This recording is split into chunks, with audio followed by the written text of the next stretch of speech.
Hello, ladies and gentlemen. Welcome back to another episode here on European Confessions. The following story that you're going to be listening to, it was sent to me by one of our admins who helped us with this translation. The translation reads like this. Hello, how are you? Can you please post my own story? So I have been dating my boss, something that I was not supposed to do. And now I am caught up in all of his dark secrets. I don't know if I am supposed to move forward with the relationship or if I should just stay faithful to my husband. My name is Dondi, not a real name. I'm a 32-year-old South African woman practicing as a lawyer here in Johannesburg. So when I started working at one of the top law firms in Sandton, I was thrilled. That was when I was told by my boss that he wanted me to go and work for his other friend. So I moved from one company to another. And then when I started working for this guy, it was like my dream job, working with some of the best. And I was handling some high-profile cases. My boss, whom I'll call Michael, is a brilliant, charismatic Zim lawyer. He's very intelligent and he's someone who did build his firm from the ground up. He's well respected and he has a reputation, like a very reputation for winning even the toughest cases. So I started admiring him and looking up to him. It was not long when I saw that the way that I was admiring him, I was in love with him. Michael is an older guy, but he has the energy of a guy that seems to be someone who is even younger. He is always charming, always well-dressed, always in control of the situation. And like my husband, at our first meeting, our relationship was purely professional, always supporting me, often staying late to help me with cases and offering advice on how to navigate the complex world of law. It made me feel really valued, like I had potential beyond what I had realized. What made me to totally fall in love with him, it was the way that he is romantic. My husband is not a romantic type, always working. So as the months passed, our connection deepened. He began inviting me to lunch, dinner, and before I knew it, we were spending most weekends together at his mansions on the outskirts of Johannesburg. I felt like I was living the dream.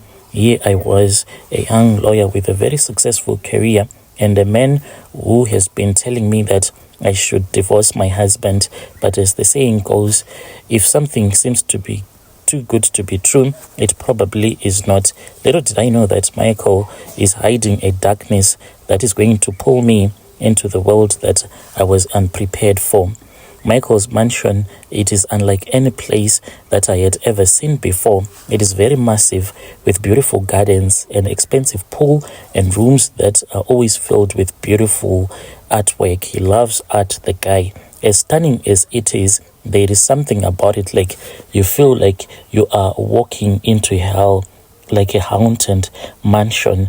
For one, he had a room that is always locked, and you will become visibly tense whenever I would ask about that room, which he had showed me on the tour of his house, and he will just brush me off, telling me that I was there to enjoy, not to question him a lot.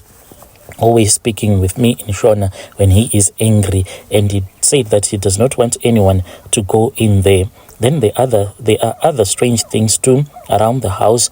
I have noticed that there are some things that are traditional stuff that he brought with him from his country, as well as some symbols that are quite odd. At first I thought that they are just decorations, but there is something unnatural about the way that he loves this scary dark art. So I assumed that maybe it is part of his Zimbabwean heritage. Maybe all of this traditional stuff, it is something that reminds him of home, but it is really weird. After all, we were just getting to know each other, and I did not want to seem like I am someone who is being intrusive. It was when I began staying there sometimes when I would have lied to my husband that I am going somewhere else on a business trip. And then that was when I started to notice that there are things that are even stranger, despite the fact that his wife passed away in 2020. Michael has kept all of her belongings exactly as they were, which made me to feel uncomfortable. Just imagine you are with your man, you are in his bedroom, then you know that they are his late wife's clothes that are still hanging neatly in the wardrobe, her jewelry on the dresses, even her blankets on the bed that we share. He has since refused to remove them. Whenever I go there, I don't feel okay. I told him to buy new blankets, at least to respect me, to respect the memories of his wife. But whenever I talk about him, he just gives me this angry look and he just looks away. He tells me that he does not want to do that. He will do it later on. So there was this other night, like always, I had lied to my husband that I was going somewhere else. My husband said it is okay. After work, that was when I decided to go to Michael's place. When I was there, as we prepared for bed, that was when he told me that he needed to rush. There was somewhere he was supposed to go. There was a man he wanted to meet. It was going to be like an hour or so meeting and he will be back. I was alone in that mansion. I then decided to say a prayer since I was raised in a Christian family and I had not prayed in a very long time. And praying was something that I used to do regularly before I had started cheating on my husband. But as soon as I started saying, please God forgive me, that was when a black dark cat appeared out of nowhere. It seemed as if it had materialized from the shadows. It leapt at me and it scratched me and then it just disappeared. Where it came from, I do not even know. And Michael, when he left, he said that he was going to be out for about 2 hours or so, but he rushed in the moment that the cat attacked me. And he seemed angry at me. And I said, why are you angry? I was so shaken. And he said that I was not supposed to pray. Why are you praying? He said. And then I just kept quiet. I cried. And the man, he was like a psychopath. He did not even get concerned that I had scratches all over my arms since the cat had been scratching me. And he never wanted us to discuss about it. So as the weeks have been going by, I am someone who is not comfortable being around him. Now he is giving me pressure to divorce my husband. I really do not know if I am supposed to divorce my husband.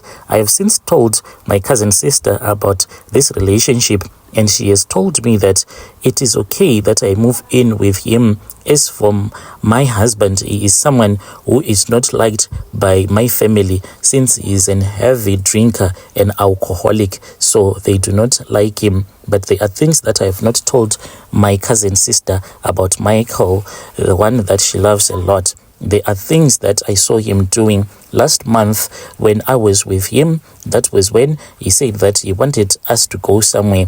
We then went and we then parked almost in the middle of nowhere.